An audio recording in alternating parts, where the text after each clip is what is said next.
and basically I belong to Madhya Pradesh, and my college name is Sipar, and that's in my hometown only.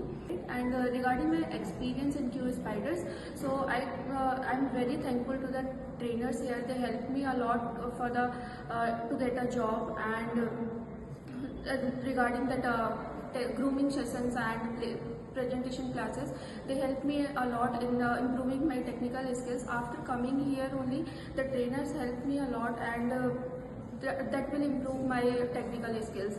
So Shakti sir, Abhishek sir helped me a lot in manual testing, and in Java, Rahul sir and Hari sir helped me a lot, and for Selenium, Kiran sir was there and he helped me a lot and motivated a lot, so that I am here, so that I got placed in such a company.